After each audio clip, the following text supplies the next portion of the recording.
இப்போ ஒரு கட்சி ஆரம்பிச்சிருக்காங்கன்னா, இப்போ அவங்களுடைய நோக்கம் பார்த்தீங்கன்னா, நம்பர் ஆஃப் பர்சன்ஸ். ஸோ எவ்வளோ பேர் அவங்களுக்கு உள்ளே வராங்களோ, அவங்களுக்கு அதில தான் ஆர்வம் காட்டுவாங்க.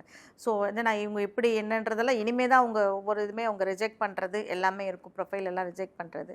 ஸோ நீங்கள் சொன்னீங்க இல்லையா, நீங்கள் கேட்ட கேள்வி வந்து, அப்போது இதெல்லாம் இனிமேல் பண்ணாமையே வந்துட்டு இன்னொரு ஆக்சுவலாக நிறைய பேர் என்ன கேட்குறது வேணா, அப்போ எல்லாரையுமே வந்து இவர் சேர்த்துக்கிட்டாரு.